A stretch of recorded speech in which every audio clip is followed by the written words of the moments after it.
Now I'm just going to jump in on this number and tell you it's really important to understand that that is an average.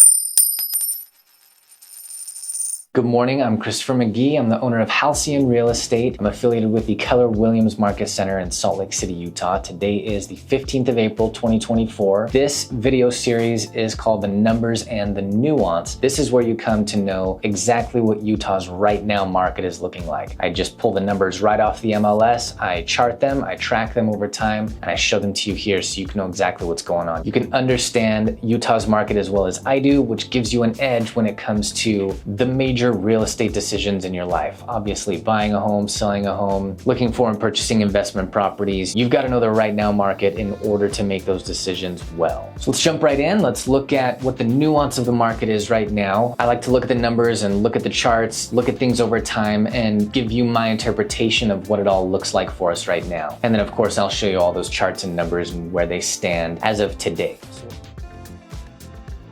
Honestly, there's not much nuance to the market right now. It's spring, and that means demand is clearly trending up. We just expect that seasonally, of course. That is reflected in our average list and average sold prices, which are moderately trending up. Seller confidence in the market is high, and while we don't love the interest rates are still in the high sixes, and while we don't love the fact that our relatively low inventory or supply has met with our relatively high demand to keep prices up and traveling, at least our inventory isn't continuing to shrink. Let's go ahead and look at the numbers and see what they show us right now. All right, our inventory now sits at 7,622. That's up from last week and by nearly 300, and we love to see that. It is starting to trend up, and let's hope that continues. Our average days on market as of last week was 54 days. 54 days on market before a seller gets an offer that they're willing to accept and they go under contract on. Now, I'm just gonna jump in on this number and tell you it's really important to understand that that is an average, because what I'm seeing right now in my own listings and in the offers that I'm putting on houses for my clients is that I'm starting to see a home hit the market. It's got an open house days later, and the week after it has offers that it goes under contract on. I'm seeing that. So if a house has great curb appeal, it's clean, if it's the house that everybody in the area is going to want, that house is going to be competitive and it will go under contract much sooner than this average. The tail end of winter, those homes selling now that have been on the market for 2-3+ months, that's what pulls the average up into the low 50s. But if it's hitting the market now and it's a half decent house, it's gonna go sooner than 50 some days. And we see this average days on market trending moderately down. And even with that downtrend, our last 5 data points now are below that trend line. So we see it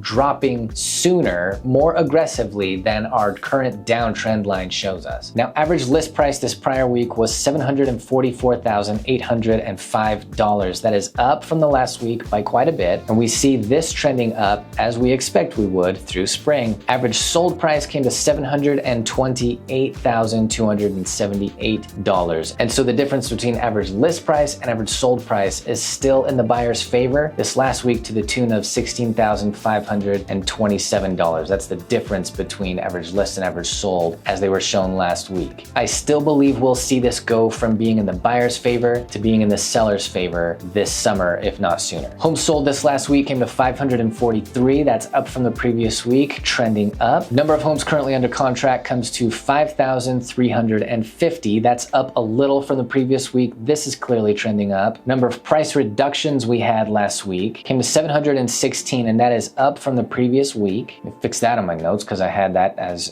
down from the previous week. And finally, the number of homes either canceled, expired, or withdrawn came to 236 last week. That is down, and this has clearly been trending down. All right, if you've got any questions about any of these numbers, charts, or graphs, or my interpretation of them, please hit me in the comments. I'd love to respond. As always, if you or anybody you know is thinking to move here in Utah in the coming months, feel free to reach out to me. I'd be more than happy to help you. You know I know this market, and I'd love to have a conversation and show you exactly what I can do for you. And finally, of course, if you want to be as updated and well educated on Utah's real estate market as I am, feel free to hit that subscribe, and I can see you every Monday and we'll keep track of things together. Thanks for watching this time. Have a good one.